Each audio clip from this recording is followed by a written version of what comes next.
Good evening, everyone. Thank you for joining this Saturday evening. Most of you here are our clients, and you may have interacted with us, one or all of us. So, to the others who have joined out of interest, we are happy to host you today. For the benefit of everyone, I would like to introduce who are here.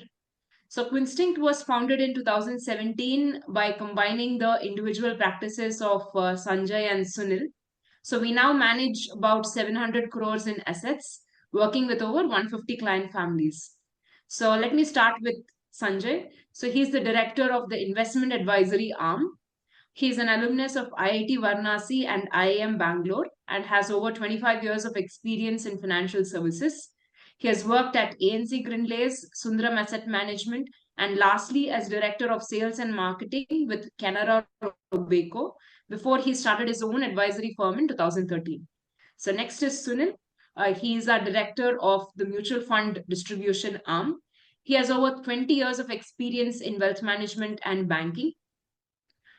So he has held senior roles across institutions such as HDFC, Standard Chartered, and Deutsche Bank, after which he started his advisory practice in 2014.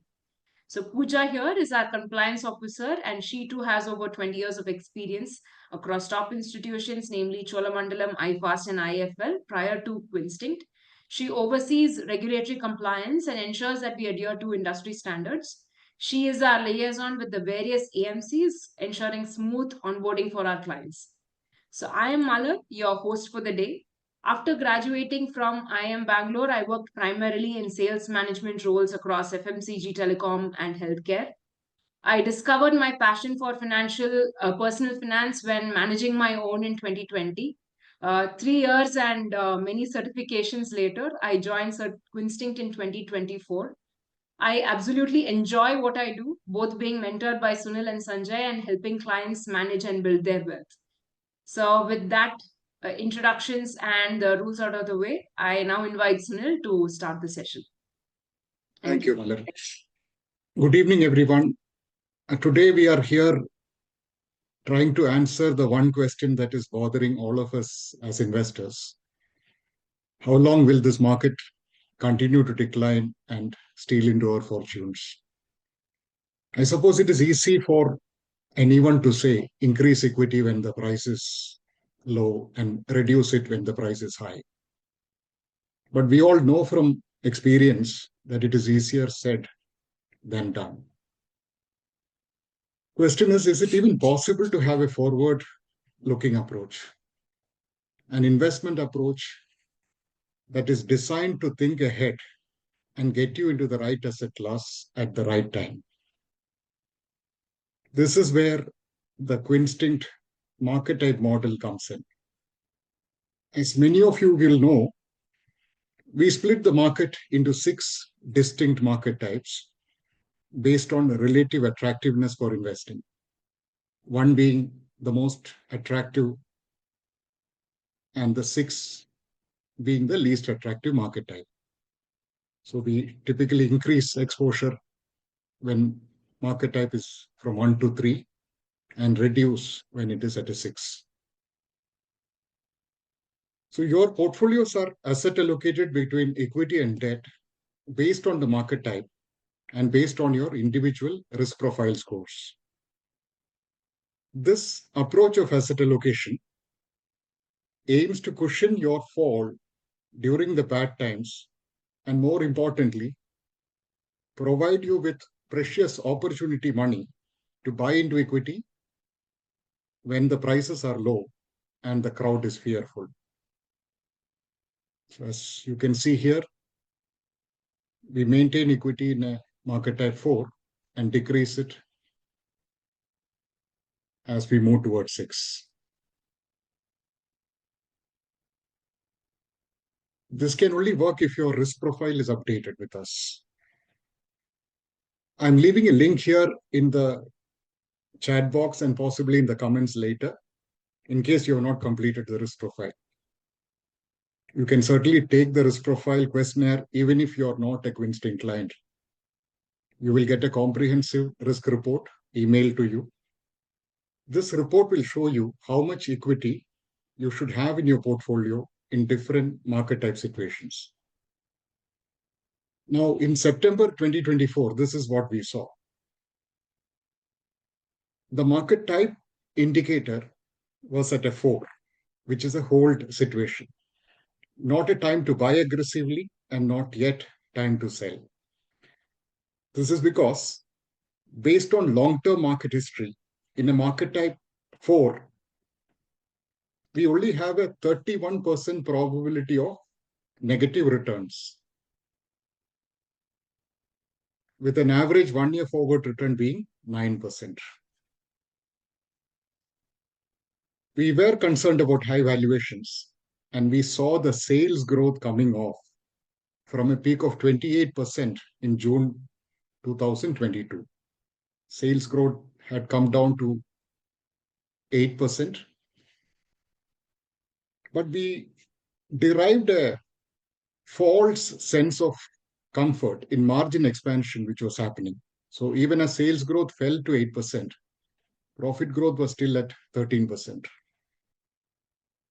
This false sense of comfort got reinforced when we saw domestic institutional investors continuing to pour money into the equity market and the exchange rate remaining relatively stable.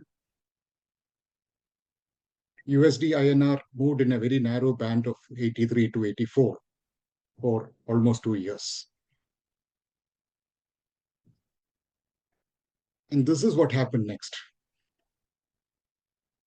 So as of yesterday, Nifty is down by about 16%, and the broad market indices have fallen even more. Even as our judgment call did not get it right in September 2024, did our asset allocation approach work for you during this bad time? Don't just take my word for it. I would request you, when you have the time, log into the Quinstinct reports portal and check the point-to-point return for the last 5 months. From what we have seen, you are not going to be disappointed. Post facto, there will always be numerous explanations, but understanding the real reason for the fall is key to understanding when the fall is likely to stop.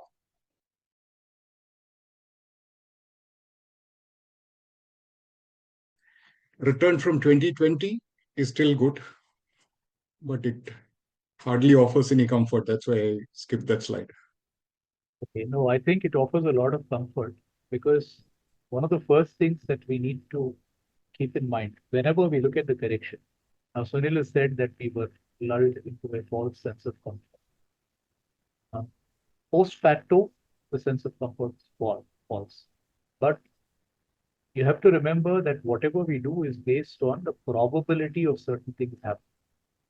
So you have to be clear that most of our models are based on the probability or the likelihood of something happening. So in a market type 4, when we see 10 instances, typically we see that in 6 of those 10 instances, markets reverse fairly quickly and come back. In 8 of the 10 instances, markets go a little further and come back. Only in 2 of those instances do markets really go into what is called bear market territory, which is a drop of 20% or more. So whenever we kind of look at these probabilities, we say that, okay, you're in a market type 4. Therefore, if we give you this call 10 times, typically 6 of those 10 times we will be right. It also means that 4 of those 10 times we will be wrong. And this is unfortunately one of those 4 times. However, the importance of this particular slide, why I thought it was worth emphasizing this, is that in spite of this correction, the Nifty is dropped 15.6%, mid caps are down almost 20%, small caps are down almost 25%. But still, when you look at the return from 2020, which is a 5-year return, the 5-year return, the best possible indicator for a 5-year return is the broad market, which is an index like the Nifty 500. So when you look at the Nifty 500, you get this thing that the return is still 15.4% per annum, which means that 2020 February, if you had invested, your money is still doubled. Okay, it was more than double in September. It has come down. And as we said, yes, if we know now what had happened in September, we would have certainly taken a little bit of money off and pushed it back at this point in time. Why should we push it back at this point in time? Is the correction not going to get deeper? What we can again present to you are the probabilities of these things happening. But before we get into that, let's first examine why this correction happened. Why did we have such a rapid fall in such a short period of time?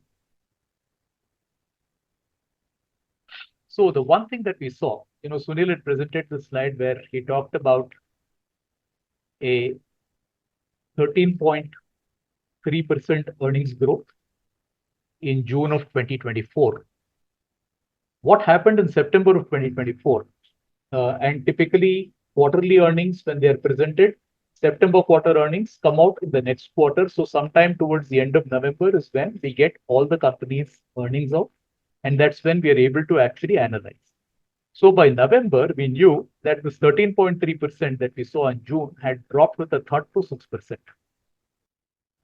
So what we are tracking here in our earnings study. So typically our entire data that we are presenting today comes from two sources.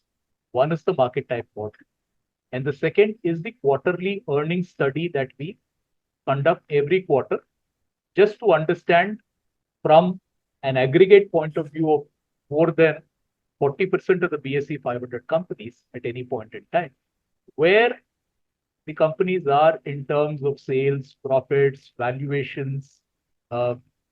When possible, we also check the assets, asset growth. We try and see what the return on equity is, and a host of parameters. But broadly, the idea is to just keep looking at it, saying, trying to keep a thumb on the pulse of the economy, just to see that it is meeting and everything is fine. Okay, so this particular slide, if you can just go back, it comes from that quarterly earnings study. And what we've seen is that profits deteriorated very, very rapidly. And strong fundamentals, basically profit and profit growth, were sustaining high valuation. And once there was a bit of uncertainty, and uncertainty happened because if profits had dropped from 13 to 10%, maybe the market would have taken it in stride, but a drop to 6% introduced a lot of uncertainty at a time when a lot of other uncertainties were being introduced to the market. The other uncertainties that we were seeing was that the FII pullout, which is continuing, the moment they saw this, it accelerated even more. That had maybe knock-on effects on the rupee. A change in guard at the RBI meant that they were not focused on defending the rupee so much, and the previous RBI administration in defending the rupee had sucked a lot of liquidity out of the system. So a host of these factors, and of course, the new administration in January, which took over in the US, and their subsequent tariffs and tariff wars and various other initiatives have all added to the uncertainty. So the basic uncertainty was on earnings, and that is spread across to a host of other things, which is causing an exaggerated fall in the markets.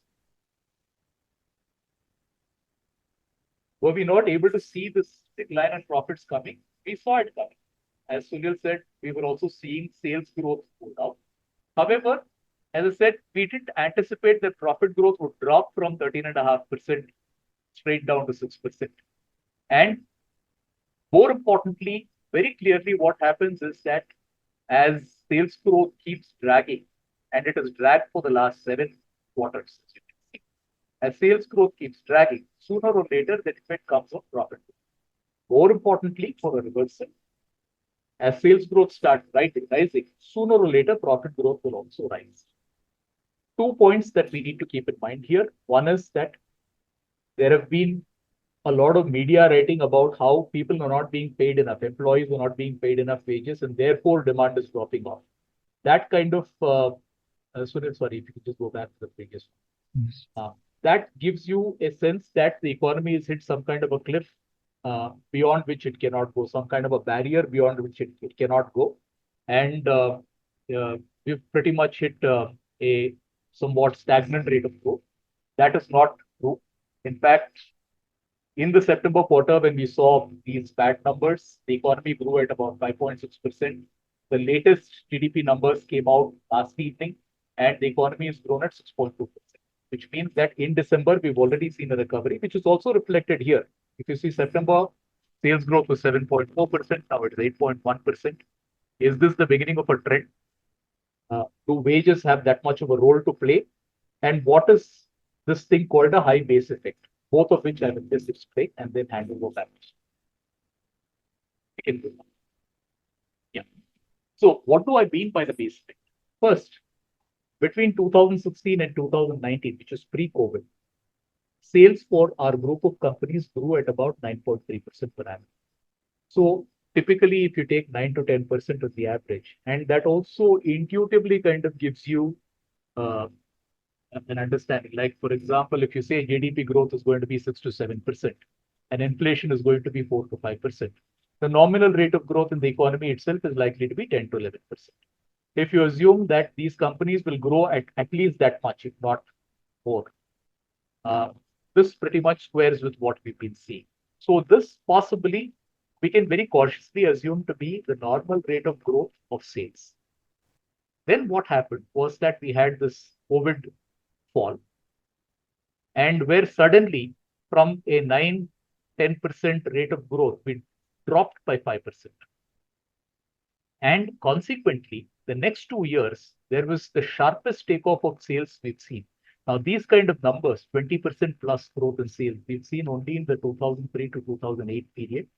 And that happened on the back of a lot of structural reforms and a lot of efficiencies that companies had kind of initiated right through this period, which through a 5-year period kept sales growth in the high double digits and profit growth also. That kind of a period we're not likely to see again. And that's exactly what the next 2 years have told us. If you're growing at 21% per annum for 2 years, the next 3 years, you have to slow down to hit that 10% rate. So the next 2 years, we flattened at 6.2. So this is what we mean by the high base effect, because sales was so high in 22, 23 in comparison to 22, 24 in comparison to 22 is likely to look very different. But as that base effect wears off, you will start seeing that normal rate of growth of 10%, 11% come back. When it is going to come back? Most probably if September 2025 was the lowest point that we hit. Probably, September 2024 was the lowest point we hit. Probably by September 2025, you will see this base effect start to reverse. We've seen this in inflation data. We see it in any kind of series which are presented as a time series on a quarterly basis. So whenever the numbers go high, then the growth will mute to bring the numbers back to a long-term average. That is broadly what it is. So our message here is that economy-wise, there is nothing fundamentally wrong with the economy. It is not hiding any problems, which has caused the slowdown. This is only a cyclical effect in any kind of time series that is manifesting itself. I hope this is clear, but if you can just go back, sorry, one more point. But if this is not very clear, please do put this up in the Q&A, or in the Q&A, you can raise your hand and I'll try and explain this better if you haven't understood this. The other point that you need to kind of keep in mind here is that between 2020 and 2025, if we were to normalize back to that 10% rate of growth. Sanjay, 1 second, you may want to remove your headphone because your voice is still very inaudible. Yes. Sorry. Is this better? Oh, yeah. Okay. Sorry, my mic is dangling. I'm kind of using very old equipment, but still. So if we come back to this normal rate of growth by 2025 end, if you take the profits for the entire year, 2020, 21, 22, 23, 24, and 25, we know what the profits between 20 and 24 are.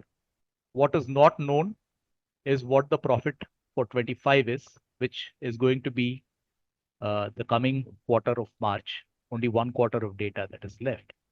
And when we look at that, what we can see is that if we have to come back to that 10% rate of growth, sales for 2025 calendar year 2025, sorry, not March, but December 2025, this year, sales for the entire year should grow 13% over the last 1 year. That itself gives you an idea that this base effect is now overdone. It is not 10%, but 13% that the growth has to be. So you may again see a little bit of spike in growth, particularly towards the second half of the calendar year.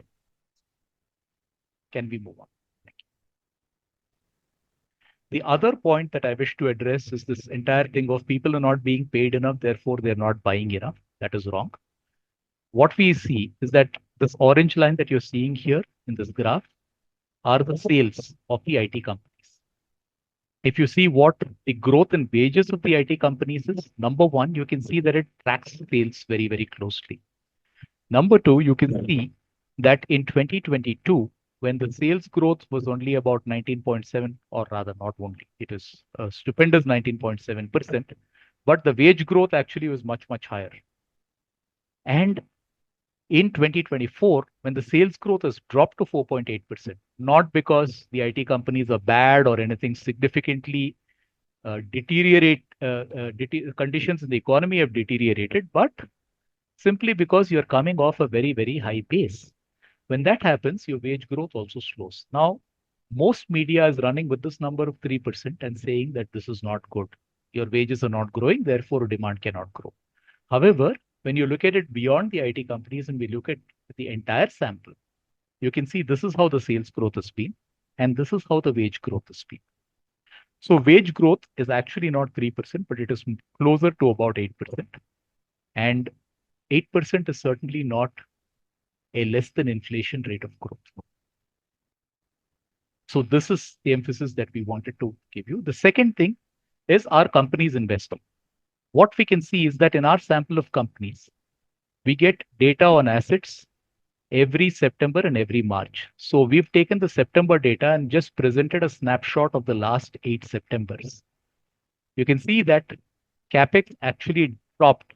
When I say Capex, this is what is called capital work in progress, which is how much is likely to be added to assets over the next few years, which are currently carried in the books as in progress. This has grown at the highest rate for the year, for the quarter ended September 2024. Now, one swallow may not a summer make, this trend may reverse, I understand. But the way we would like to look at this is that this kind of rate of growth typically does not happen unless companies have a good runway ahead in terms of demand. They are seeing demand recovery. They understand the cyclical effect, probably more than investors currently are doing because they are distracted by a lot of other things, a lot of other uncertainties, including are the FIs coming back? I don't think that is the right question to ask. I think it's thing of when are they coming back, right? And that happens whenever the mood turns back to a risk on instead of a risk off. And we don't know when that will happen. Okay. But it is going to happen. And that really is the thing that you need to keep in mind. So this is the reason why things went downhill. And this is the reason why we believe that there are a lot of silver linings ahead, which currently, whenever markets fall, the silver linings do not tend to get emphasized. And when things move up, the dangers get minimized. That's typical investor psychology. But what we have to do is kind of look in the opposite direction to understand where the trends are and understand how we can benefit from it. So what will aid this recovery? What is likely to change things around? So export competitiveness will increase. That means IT companies should do well. We have seen a repo rate cut after a gap of about 2 years. The vast majority of Indian middle class is now outside of the tax net, direct tax net at least. And inflation has moderated to 4.3% in the last reading. This should help the bond markets as well. Possible drags, valuation is still high. Nifty PE has definitely come down. But we have to see it in the context that other emerging markets, especially China, is trading at a much lower PE. FIIs continue to sell. There is the Trump factor and continued USD strength. All these can change very quickly, but for now, they are playing on the domestic investor sentiment, and that is keeping the markets low at this point of time. So, what is the market model telling us? At this point of time, when a correction starts in a market type 4, so in September 2024, we were in a market type 4, and the correction started when we were in a market type 4. So here, what this slide is indicating is that there is a fairly good chance, almost an 86% probability, that the correction will be contained. The decline will be contained within a 20%. So we are already in that 50 to 20% range of correction now. And there is a fairly good chance that it will be contained here. There is only a 14% probability based on historical data that we will continue to correct beyond 20%. Now, this is about the recovery. So when the fall is between 15 to 20%, that is where we are currently. We typically tend to see a full recovery in 1.5 years. So there is a 73% probability of full recovery in 1.5 years from the start of the correction. So that will, in this case, correspond to March of 2026.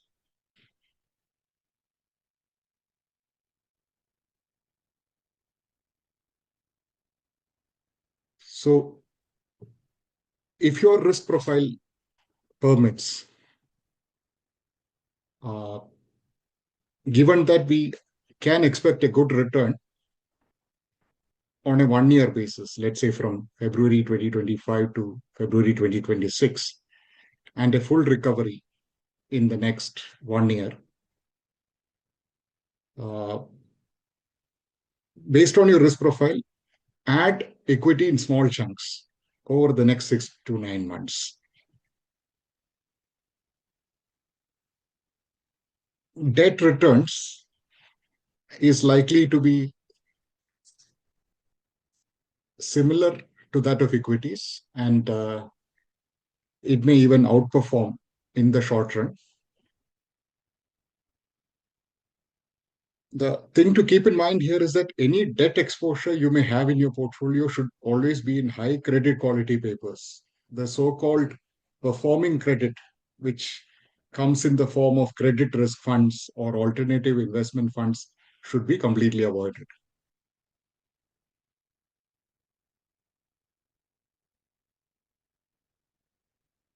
Gold prices are at an all-time high. Now, gold is an asset class which can hold its value and purchasing power over centuries. And from an Indian perspective, it is negatively correlated to our equity prices. So one can build a 5% allocation to gold when the prices fall. The question is, when can gold price fall? Yes, we have seen gold prices fall by as much as 40% in US dollar terms within the last 15 years itself. Let me hand it over back to Sanjay to summarize the discussion.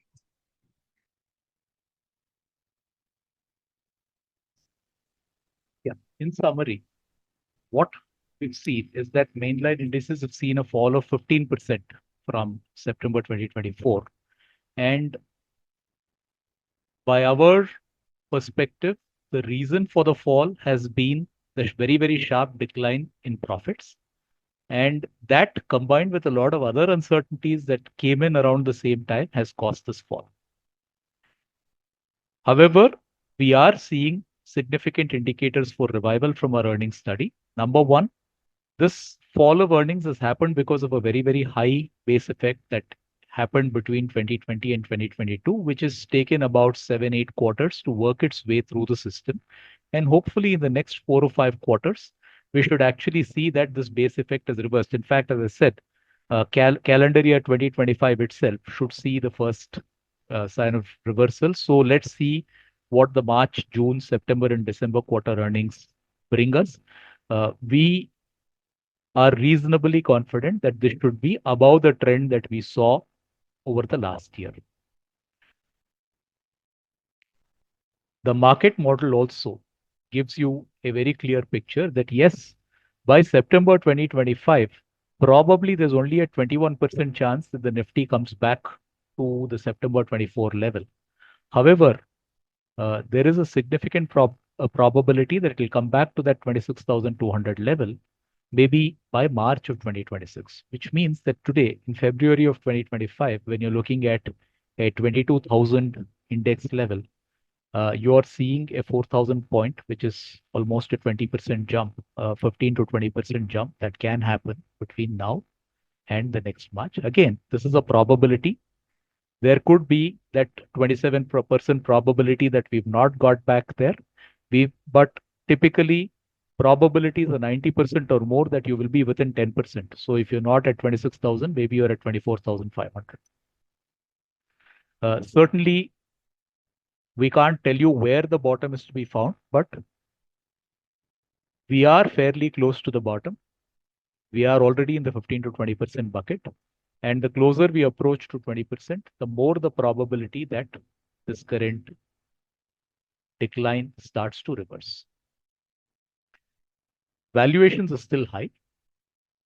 However, one of the things that we also have to bear in mind is that we don't think it has just been valuations that have spooked investors right through. As Sunil said, relative valuations, especially for the FIIs, play a significant role. But valuations have been high right through 2023 and 2024 also. And it is only in 2025 that we've seen China start to gain ground, largely because it became a value play rather than a valuation play at that point in time. And if growth returns to the economy, valuations can be tolerated, even though they are not going to be appreciated. So finally, what does it mean for your investments? It means that over the next 1 year, if it is possible, you can add cautiously to equity, again, within the limits of your risk profile only. And if your risk profile has not been done or it is more than 1 year old, we would urge you to use the link that we've posted in the chat to please update your risk profile. Debt, we've consistently been writing for the last 1.5 years in our report emails that at some point in time, debt will outperform equity. Surprise, surprise, this is the year that a debt outperforms equity. Gold, although it is very, very unpredictable, there are no fundamentals, no earnings that we can analyze like we have just presented to you for stocks. It is uncorrelated to equity. And so to that extent, maybe a small position in your portfolio can be built at an appropriate time, right? It can be built at an appropriate time, not now because there's no point in investing in an asset class when it's gone to an all-time high. But doing it in a staggered manner, maybe over the next couple of years, may not be a bad idea. So thank you everyone who had taken 1 hour out of your Saturday to join us. So, and while this is a general meeting, if you have something specific as to what to do for your portfolio, you can reach out to us and we'll take it one-on-one as to what specifically you want to do for your portfolio, whether there's enough liquidity to add over equity or debt or otherwise. So with that, I have shared the risk profile link on the chat. So you can take that risk profile and you'll get a report in your email 5 minutes after you take it, which will give you an idea what your risk profile is and how can your allocation look like. So with that, I'll conclude. Thank you so much for joining and good night.